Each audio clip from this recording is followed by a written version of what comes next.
Welcome in, ladies and gentlemen, to Leading Off right here on Fantasy Pros, brought to you by PrizePicks. Use a promo code Leading Off, get a match, get money, have so much fun, and you can play with us. We'll be talking about PrizePicks a little bit later. I am the Welsh. That is Casey Bubba.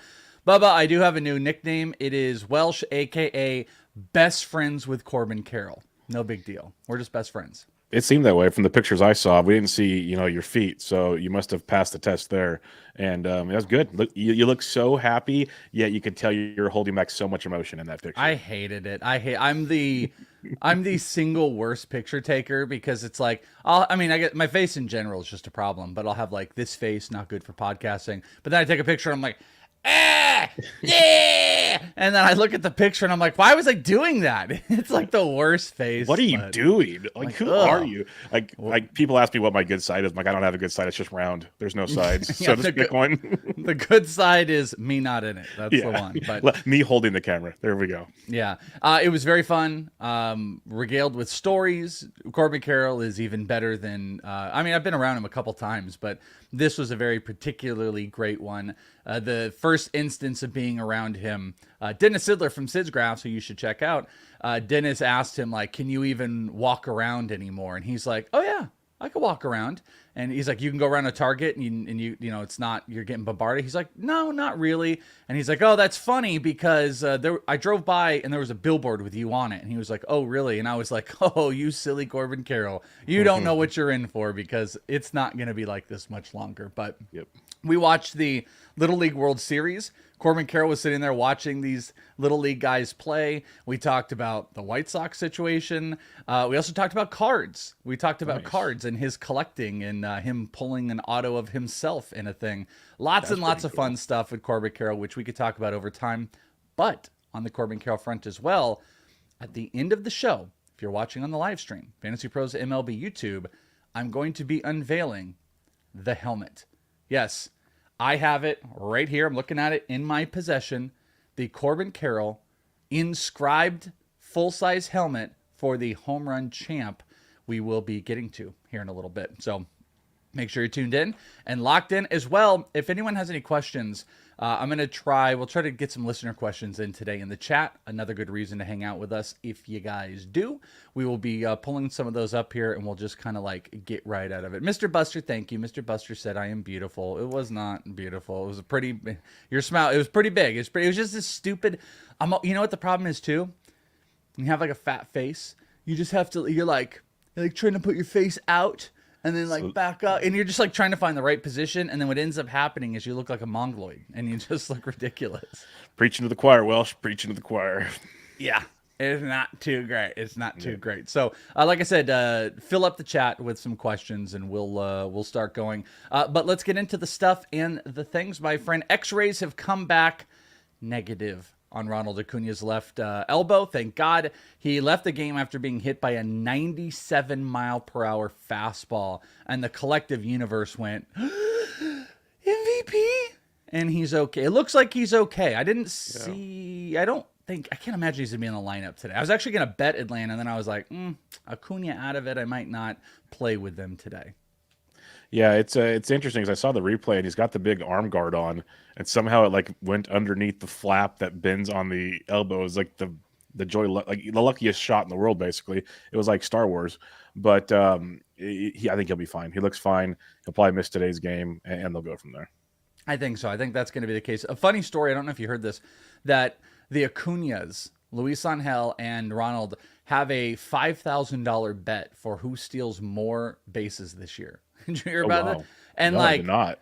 I kind of it's funny when I hear those numbers because I'm kind of like, does Ronald care about that? Like, is he invested in if it's only like $5,000 or something like that? But he's it's a brotherly bet, so yes, he's I feel like it's bigger. Yeah, I don't have I don't have a brother, but I feel like the money is Ronald ancillary. Doesn't need the money. He wants the pride factor when they go meet for Christmas or something, and just to remind him, yeah, Big Brother still owns you. Yeah, that's how this goes. Yeah, but I thought it might be a little bit more. But I think Luis Angel is around like 43, and I think Ronald is 42. I want to say it is. I think that might be the number. By the way, I was laughing here. Where was it? Wonky. Oh, I just lost it. Well, Wonky was But the making Mike fun. Mussina thing. Yeah. Oh yeah, here it is. Yeah, where Welsh looked like 10-year-old me when I chased Mike Mussina into a Hooters for his autograph. What a So many questions I have in that one sentence. there's a lot going on there. A lot Wonky. going on. Yeah, exactly. Yeah, I mean, it was kind of like that. I just didn't have to chase him, luckily. This is a weird one that came up, too. Cody said Carroll looked like your son. I had multiple people that were like, you guys kind of look alike. And I was like, yeah, if I'm his, like, older, fatter, nothing look-alike brother, I suppose. But, yeah, there were some people that thought that. So you can go find the picture. My most liked picture of all time, by the way, Bubba. Like, almost 600 people. I was like, for a picture? That's crazy. But as was talked about in many instances, I talked to Dennis about this too. My brand has been Corbin Carroll this year. Like, Yes. kind of unintentional. I made my brand Corbin Carroll, and it could have gone either way. It's been okay though. I think it's been like pretty good, as they say. Pretty good. We'll get to more here. Let's do a couple questions. Anthony, is Jordan Walker a hold? He's been so rough. What do you think, Welsh and Bubba? I think, Bubba, what do you think, real quick? Obviously, it depends on what your options are, but I've been telling certain people that he's droppable based on other outfield options out there, because between playing time and just his overall consistent production, it's not really there. He's gotten better, but he still hits the ball on the ground way too much. Yeah, I think in redraft, Wonky actually said it earlier in the chat where it's like, hey, welcome to August 9th when you can pretty much just cut everybody. I think there's being a little facetious in there, but we are at but we are at the point exactly where it's like you have to have a quicker trigger finger on moves right now. And like in years and years past, I'm still a little bit like this. I would always think like, do I want to get rid of a guy who like a really good player? Would you want to get rid of this guy and then him turn it around and burn you? Or, would you want to get rid of this guy and take the chance on somewhere else? And the burning me later used to really bother me. And you had to drop that years ago where it's like, okay, this guy stinks. Maybe he's going to improve and get better, but I'm just not going to be here for it anymore. And hopefully you're making a calculated move. So that's why you can get rid of Jordan Walker. 100%. The what if games need to go right about now. Yeah, exactly. 100%. Leave that for Marvel and not for fantasy. Also, Concase asked, is it crazy to drop Seiya for Drew Waters? Drew Waters is coming up on the show later, by the way. Just going to throw that out there. I was about to say, I got him up. But I think it's a great question to the what if we just talked about, because Seiya had his moments, got hurt. It's been a real bad grind for him of late. The Royals in general are red hot right now, and Drew Waters in the month of August hitting like almost 280 with 3 homers, a couple steals. It's not too bad. Yeah, I mean, I think you could drop Seiya. I'm not sure if I'm in the not sure Waters camp. Is the answer. Yeah, but like in like deep leagues, I love Waters. If you're in shallow leagues, I'd hope you'd have better options. Let's put it that way. Exactly. All right, like, would you rather go James Outman or Waters? Outman's a question there. I'd rather go Outman. Outman's been playing well the last. He's starting to pick it back up. Like Outman's already shown us the skill set on how elite it can be. I mean, there was a point in that first 6 weeks where, Craig Mish was getting the victory lap because Outman looked like he could actually take that Rookie of the Year award. He was like number 2 or 3 in the he was crushing everything. Yeah. So he's already shown us his skill set. And if he's coming back up, I want to be a part of that, especially with the Dodgers. A couple more news and notes, and then, like I said, we're going to be spattering in listener questions. There's great questions in there, so keep them coming. There's some good. Yeah, exactly. Yeah. I'm gonna try to keep marking them. Worst news. We said it on the show on Monday. I said this is exactly where we were heading in some capacity. Managers Kevin Cash confirmed on Tuesday that Shane McClanahan is highly unlikely to pitch this season. So they said that surgery was an option, but was unlikely, but it's floating out there. So bottom line, we lost McClanahan for the year. There's no chance I'm betting that he's going to come back. No. And I don't know, it serves me any to keep doing this whole, what the hell is going on with the Rays? Yep. But what the hell's going on with the Rays with all the pitchers still? It's nuts. And the McClanahan thing, like we talked about, when you went on a second opinion, it's rarely good. This news comes out and Cash goes, unlikely to pitch this year. Surgery's on the table. We're going to get another opinion. So it's basically the first 2 opinions probably said we're going to have surgery. And I'm like, no, let's wait. Can he do it without it? So the biggest thing we can do now, besides drop him everywhere, is if he doesn't have surgery, we can hopefully expect him back to start the season next year if you want to roll the dice. If he has surgery, now we're talking long time away. So, but yeah, to your Tampa Bay question, it's a disaster. I can't remember who tweeted it, what analyst tweeted it out earlier this week that said, maybe Rays starters are best not used on draft day, but rather waiver wires throughout the season. So wait, okay, say that again. Rays pitchers may be better left not drafted on draft day and off the waiver wire throughout the season. Like when when Taj Bradley comes up, go ahead, Taj. Don't waste a draft capital on someone that's going to go get hurt type thing. Yeah, I mean, that's a fair question, though. Well, I mean, I guess Jeffrey Springs, it was great on the pickup last year, and then it was going well. Here's my only defense of that, and that logic is that the pitchers are great. Yeah, it's just the injuries. And then the injury takes them away, so it's not like you can pick them up. You're it's then you picking up them. Yeah, if you're making the statement, hey, you got to pick up waiver wire Rays pitchers.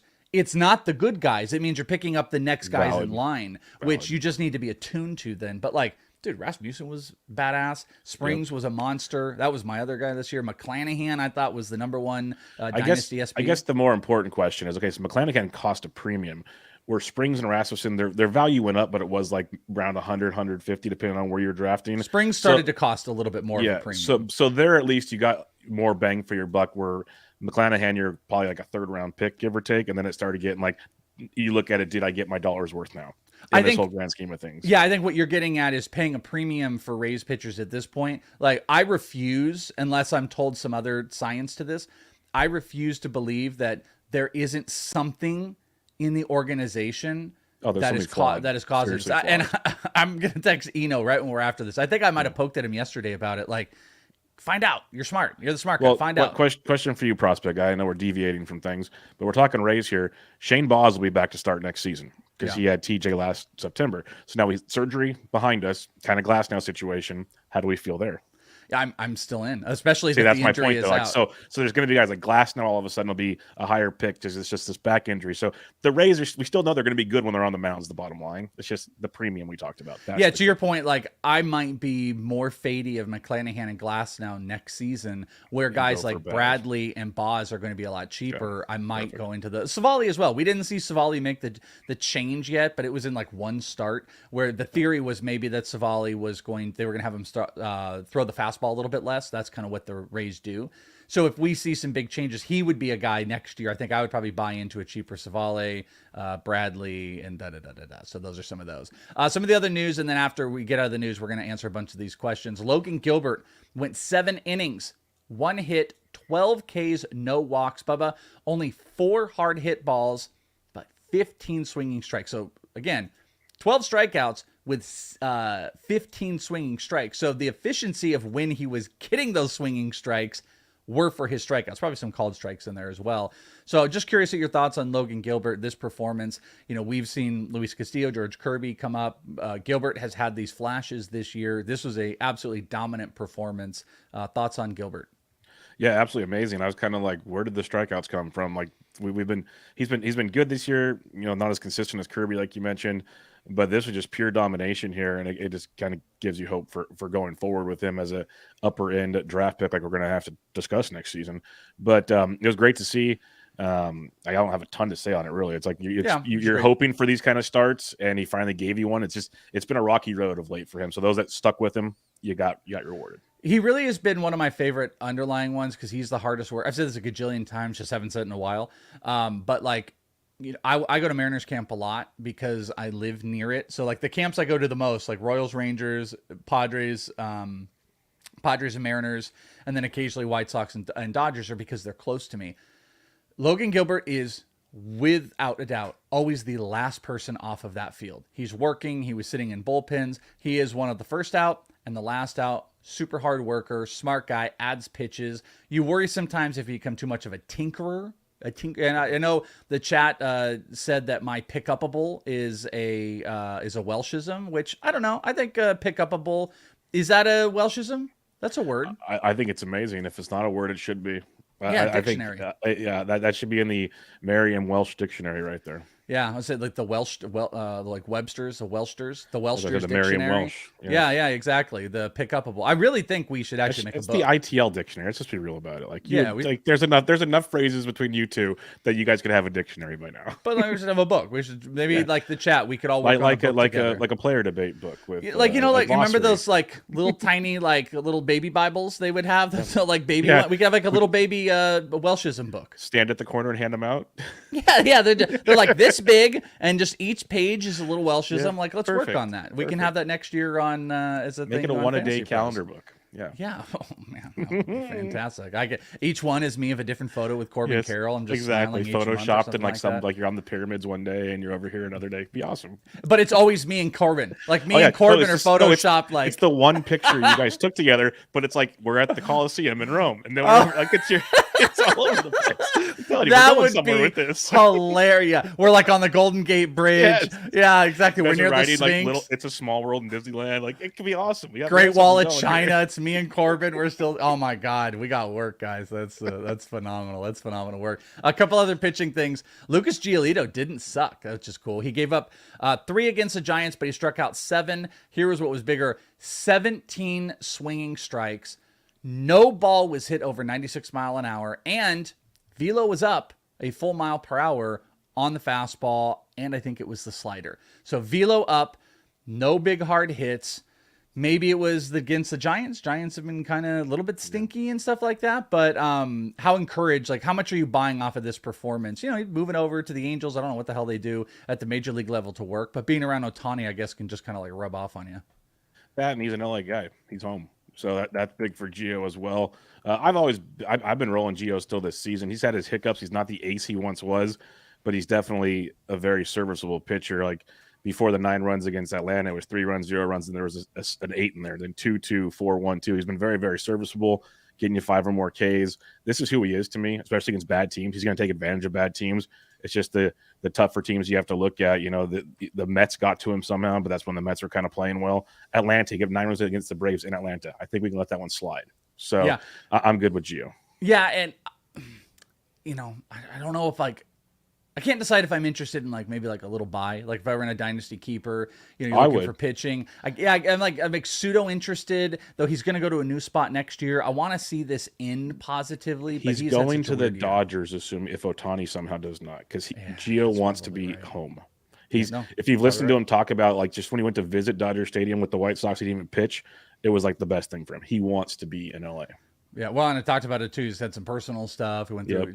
He dropped that Instagram post of he's going through a divorce during the All-Star game, which is like whoa. So there's a lot of stuff that's going on. So maybe getting your head straight would be good. The other pitcher note here: Tanner Bibee, 6 hits, 6 strikeouts, no walks. Check this out, Bubba. Over his last 8 games, Tanner Bibee has given up only 9 runs. So remember, 8 games, 9 runs. 5 of those 8 were for quality starts. Over those starts, 50 strikeouts. Has Bibee been the best rookie pitcher of the group? And think about this because, yes, Yuri Perez is probably the best long-term, most electric, but he was sent down. You've got innings caps. I'm not even really sure who else you would throw in here who's been as good as Bibee because Taj has really kind of fallen apart. Bobby Miller kind of fell. Everyone has fallen apart to some degree. Guess who hasn't? Bibee. Sub 3 ERA. Strikeouts through the moon. He's a stud, man. I try to keep my ego in check at times, but when it came to bidding on these pitchers, Bibee's the one I went all in on.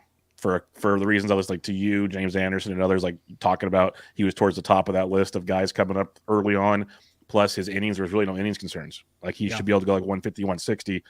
Did I think he'd be this good? No, like I'm not stupid, but it's been absolutely amazing. An 8-2 record, 8 wins from this kid. And the strikeouts, it's been awesome. I can't wait to see in the offseason when we chit chat about all these young pitchers where they start going in drafts, and then we start digging in even deeper is what pitchers are coming up next year, because now we see it's a movement. But that's a whole other podcast for another day. Well, I mean, I'm going to be doing hopefully some off-season stuff here, dynasty-wise for people. I teach you up. I know. That's what I'm here for. Yeah, exactly. So people can look at it. But like, Ricky Tiedemann is like he's my number one non-Paul Skeens pitcher. It's him, Tiedemann and Paul Skeens in dynasty. They're my far and beyond pitchers right now. But people are bringing up a good thing. Like I forgot, you got to put Abbott in here, Anthony Abbott. Great call. But he's been kind of coming back down. If you want to have the long-term battle, Grayson Rodriguez. Grayson Rodriguez probably has the most electric stuff.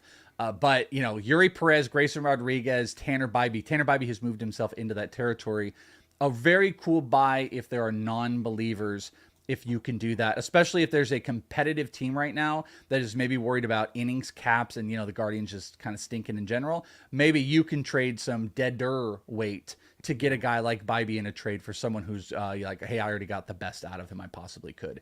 The last big of the headlines, Walker Buehler with the Dodgers scheduled to throw to live hitters today. He's doing a live BP session on Wednesday at Chase Field. So he's going to be throwing. Also, Blake Trinan, who was actually over at the Dodgers complex when I was there last Saturday, is also there. And he might be throwing a bullpen session. So the thought is that Walker Buehler might be back with the team right around September 1st. I'm going long here on the show. I don't want to do this, but real quick, even if Buehler returns, are you going to jump into it? Because there's always a possibility that they could ramp him up actual serious innings, but it also could be like, 50 pitches per game cap. Is there going to be any interest? Because I know people are stashing Buehler. For me, no. I guess it comes down to like, are you at the point of the season where you're using middle relievers for help in your team? Well, then, okay, he's probably worth it. Yeah. I think they ramp him up for the postseason, kind of how we saw David Price with the Rays one year.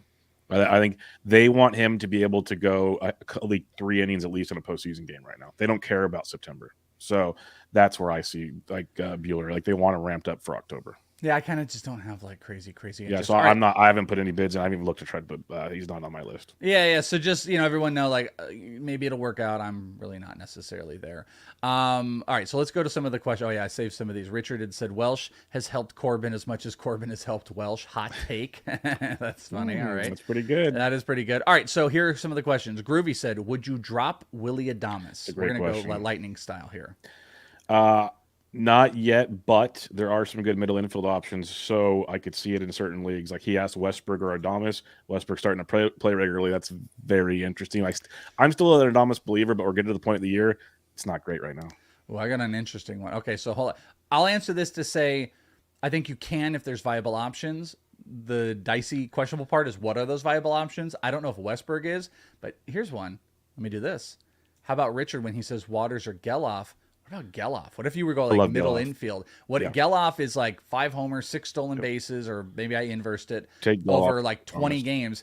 Geloff or Adames? Geloff. Give me Geloff. I'm 100%. Okay, that's what I was kind of thinking too. I think you can make that move. Adames has just never turned, but the Brewers are going to be in heavy contention the whole year. That's what kind of changes it a little bit. Yep. But I think I could make that move for Geloff over Adames, and I think that also answers Geloff over Drew Waters. That's what Richard asked, right? 100%. Yeah, Geloff's clearly the guy to get right now if you can. Asked, is it crazy to drop Bogarts for CJ Abrams or JP Crawford? I would drop Bogarts for CJ Abrams without hesitation. Yeah, Team Abrams over and over. The question is Abrams or Geloff. I go Abrams there. I just wanted to put a little squash on the Geloff thing to let people know where he's at. Yeah, if Abrams is somehow available in your 8-team league, go ahead and get him. Yeah, exactly. If you like playing 4-team leagues and CJ Abrams is there, all on it. It's just to say you pick him up. CJ Abrams is, I've joked about this. CJ Abrams is going to outperform Trey Turner this year. Like he is outperforming Trey Turner right now, at least from a homer stolen base standpoint. And Trey Turner is winning 1-0 on billboards in town, so he's got that going. Yeah, you can buy billboards, but CJ Abrams is buying you wins. I think Abrams at least, I haven't looked at the run RBI totals. He's winning 3 of the 5 categories, categories. Easily, I'll take Abrams the rest of the way through. Fabby asked, which first base product do you like rest of season or prospect? I mean, I'm not really sure exactly what you're asking. Matt Mervis would be the one, though they still haven't brought him up. I don't think Manzardo comes up this year. But those are the only top of my head that are coming as far as first base prospects. And then Richard asks, waiver wire, Nolan Jones, Geloff, Flores, Waters, or Nootbaar. Does Silva listen to my shows? Because those are like all my dudes right now I've been talking about. I have all of them rostered. They're all in the team dependence, my answer there. It's Nootbaar. Just throwing that out there. Yeah, he's the best of the bunch, but Geloff if you need middle infield. Yeah, that's true. That is absolutely true. We'll come back to one more round of questions. So if you guys want to stack them up in the chat, I will be saving them, and we'll come back to them. A little bit of rookie looky. Emerson Hancock is coming to the majors. Herbie Hancock. This actually happened. I was doing rates and barrels yesterday, and it happened as I was talking about Emerson Hancock, and I thought it was a joke, but it wasn't. It actually was going on. He's being called up to the majors as they placed Brian to the IL. A little bit, I guess, worse. 15-day IL, retroactive to August 5th with right forearm inflammation. So that's not good. They're also saying they're trying to limit his innings, so take it as you wish. Yeah, it's a little bit of manipulation. Hancock, 4.32 ERA, 1.24 WHIP on the year. Here's the deal. This is another one of those pitchers that had never sniffed AAA. This is their thing this year. They don't want their advanced pitchers to go to AAA. Bryce Miller, they jumped right up. And they're doing that with Hancock. Hancock likes to hit the zone a whole bunch. I think I saw somebody liken him more to Kirby than you would the other guys, and that's 100% correct. So I think it's a little bit misleading because Bryce Miller had like a 5.5 ERA in AA. I'm not as big on Emerson Hancock as the rest of some of these crews, but what would it take for you to pick up and speculate on Hancock right now? It'd take an amazing start versus the Padres today, and that'll make everybody speculate on him. Because like I'm reading from the prospects people and seeing what they're saying, and you just look at his overall numbers. Like you mentioned, Miller had the high ERA also, but strikeouts are nice. He still walks almost 10%. Like there's just some questions I have for what they're going to do with him. So I'm just kind of hesitant. Yeah, I agree with you. Lee brought up, I think on the first base thing, I don't consider him, but Colt Keith would be maybe an answer to that. Yeah, I'll tell you this. If I'm speculating on two prospect hitters to come up this year and produce in any significance, it's Colt Keith and it's Pete Crow-Armstrong. Those are my two. Pete Crow just hit another homer last night. I think they'll manipulate him and wait him till September. Tigers might be doing the same thing with Colt Keith. I think a lot of teams are going to be doing that, so you're going to have to hold. Those are probably the two hitters I'm speculating on the most right now if you guys are in that camp. The latter being a guy like this, Evan Carter, is a possibility I think that this team could do. They're heavy into it. So those would be prospects I would be speculating on. On the injury front, Josh Young out 6 weeks with thumb surgery. Sorry, I'm using my thumb, Josh, but that sucks. Starling Marte back on the IL with a groin strain. Trevor Story returned from the IL, 0 for 4 with 3 strikeouts against the Royals in his debut. So, would you Trevor Story or Zach Geloff rest of the season? Oh, that's a good one. I'm going to go Geloff just because he's healthy and rolling. Like, I think obviously if this was draft day, I'd be taking Trevor Story, but we need to still see, like, he extended his rehab as long as he could because he didn't feel comfortable. It was his decision to stay there that long. So I'm still like, yeah, I'm going Geloff for now.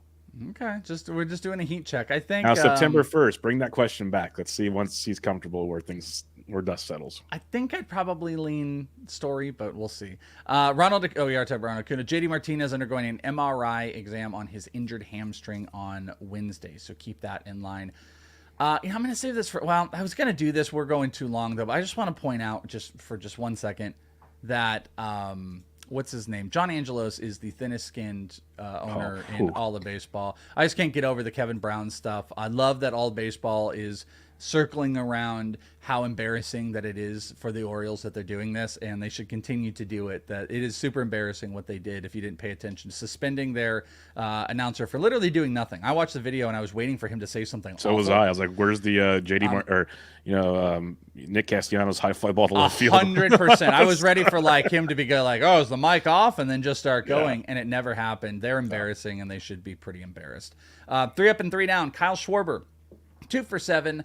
2 homers, 5 RBI yesterday. Nolan Jones also had a couple double dongs. He drove in 3 as the Rockies beat the Brewers 7-3. And Zach Eflin, who was a part of my, famously now, part of my trade video, who I cut out because he got hurt, has now put back-to-back big starts. He went 7, struck out 8 on the down. I don't think we've ever done this. I'm putting a guy on the down who hit a homer yesterday, but it's Bryce Harper. He did hit a home run, but he went 1 for 9 with 6 strikeouts in a day. With 6, 1 for 9 with 6. Bryce Harper has been bleh this year. So no thank you. Juan Soto, little golden sombrero action, going 0 for 4 with 4 strikeouts. And David Bednar allowed 3 runs in the 9th inning on Tuesday. Nasty blown save against the Braves, and right after I was inquiring about trading for him in a league. So that worked out perfectly, that I can maybe get a little bit of a better discount. Friends, you get, I guess, a form of a discount. You can get free money if you go and check out PrizePicks. PrizePicks promo code leading off, a 100% match up to $100. Doesn't matter that it's August. It won't matter if it's September. You can play, get in these awesome picks every single day, win some money, have some fun. You can play with us. PrizePicks, check it out today. Promo code leading off. Bubba, what do you have for your PrizePicks today? On PrizePicks, I like the combination Shohei, Yu Darvish over 13.5 Ks in their matchups. Darvish faces a heady strikeout-prone Seattle team, and if Shohei just doesn't have cramps in his hands, should have his way with the Giants. Matt Olson over 1.5 total bases going up against the Pittsburgh Pirates. I have a feeling you'll like that one later on. And Yordan Alvarez over 7.5 fantasy points. I know it's Flaherty. He was good in his first start. It's still Jack Flaherty. Give me Yordan to go deep. Okay, I like that. I have got for the day, I had to look at mine. Speaking on Flaherty, I'm actually taking the Christian Javier Flaherty strikeout combo Pizza Hut Taco Bell. Give me 10.5 over strikeouts for Javier and Flaherty. I'll actually talk about Javier in a little bit. Jordan Montgomery fantasy score 32.5 against, I think, the A's today. Yes. Yep. Yes, love that one. That might be my favorite. And going with Freddie Freeman and my best friend Corbin Carroll, not Scott Bogman, my new best friend. He knows. Bogman knows. He got moved to second. Freddie Freeman and Carroll combo hit run RBI at 4. They're going up against each other. So I just need some combination of 5 hits, runs, RBIs between the two of them. That. I really like those. I like those combo hit ones if you can play them really well. Also, if you want to be sneaky, you can play the under on some of those if you just don't think it's going to hit. On the betting world, here are my bets for today. I've got Toronto up by a run through the first 5 innings. That is minus 110. Kevin Gossman on the mound. Yes, please. Milwaukee through 5 to score 3 runs. It's 2.5 over. It's juiced. You might want to play it with something. Play it with Toronto. Play it with a safe money line. I don't know. I'm going with Milwaukee. First 5 team total runs, 2.5. Then I'm going with Christian Javier strikeouts, 4.5 over. It was minus 135 last night. Might be a little bit more juiced, so pay attention to that. Those are my 3 favorite bets today. Tried to play some money lines. Almost, man, I got screwed in the last one on the stupid Braves with the Pirates. We were cashing across the board, but that didn't hit. So I'm a little bit tenuous about even playing any parlays. Always safer to play stuff solo if you can. The juice sucks, but what's you, Bubba? What do you got? Again, Matt Olson over 1.5. It's only minus 105 for total bases. I'll take that. Almost even money for Matt Olson there. Kansas City Royals over 4.5 team total plus 105. I like the plus money there. I like Pivetta and all, but the Boston bullpen stinks as well. And KC is actually sneaky hot right now, especially like they've been crushing their team totals. And that leads to Drew Waters. Hits, runs, and RBIs over 1.5 at plus 105. I mentioned the power, the speed. He's scoring a ton of runs right now. I was just looking for plus money plays. Like there's probably quote unquote safer plays with different teams, but I like the upside of some plus money there with Drew Waters. And see, this is funny that I would literally was about to come out of my mouth here. Wonky said Matt Olson RBI daily play for me. That wasn't a daily play, but I wanted to play Matt Olson total bases at 1.5 today. He also, at least last night, was a single hit. If you wanted to create a hit parlay, he was 0.5, so you could play that. It was minus 110 for the total bases. I kind of like that one. Wonky says RBI, so there's all versions of that we're kind of playing. What about the DFS? What do you got for the DFS for the people? Over there on DraftKings, there's a 9-game main slate this evening. Max Fried coming back his second start, hopefully getting 80 to 85 pitches against the Pirates team that just can't hit lefties at all at 9.4K. And then I loved Yu Darvish today. I think he's too cheap at 8.8K against Seattle. So run those 2 out there. Stacks, Atlanta, obviously, versus Quinn Priester. Boston versus Jordan Lyles. Cubbies versus the lefty Peterson. Cubs will be hot. Go back to them. There's a lot of offense. Pitching sucks tonight. It's the best way I can say it. You could pretty much go anywhere you want. Value-wise, keep playing Jake Bauers below 3K. He's 2.8K. Gets to face Clevenger. We love that. Mike Massey, I almost played him instead of Drew Waters, but he's a little juicier. Mike Massey 3. When Mike Massey hits 3, that's pretty. It's beautiful. He's 2.7K versus Pivetta. I love that value. And then in tournaments, Patrick Wisdom below 3K at 2.9K versus a lefty. We love Wisdom versus lefties. Okay, I like that. Last question. So you have like literally 1 minute to get any last questions in. Anthony asked 3 different versions of Geloff versus Julian. So we'll answer one of them. But Julian versus Geloff, that's a really great one. I was looking, Julian hitting over the last 30 days like 380. He's been an absolute monster. So we're testing your Geloff love here. Well, I have both of them on the same team on many rosters, actually. I still lean Geloff for the stolen base upside that Julian does not provide. And I think Geloff has more consistent power as well. Okay, yeah, I'm gonna go with Julian. I'm gonna go with Julian here. Like I said, I'm rostering them both like everywhere I can. So it's just A's offense. It's trusting A's offense. It breeds better to Geloff being able to like hit more prominent. But the Minnesota, like over the last 3 games, they're averaging over 5 runs through the first 5 innings. Like they just score. They can score runs, and Julian is part of that. I worry about that with Geloff, but you know I get that.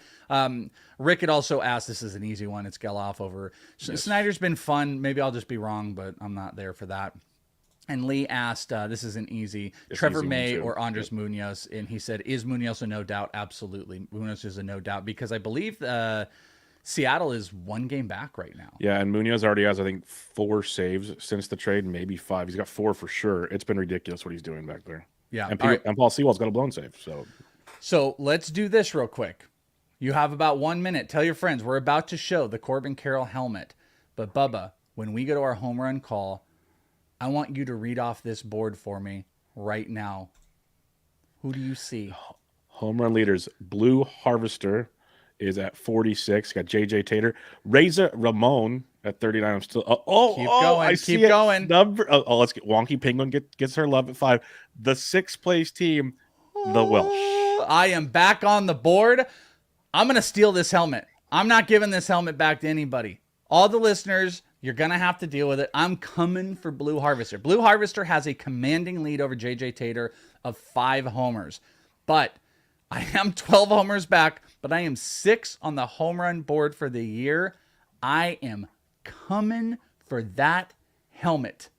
I'm coming for it. Before we make the call, do you want to see it or should we let's make our calls first and then I'm going to show everybody the helmet. So who do you got for your home run call today? I'm perfect so far since joining the show regularly.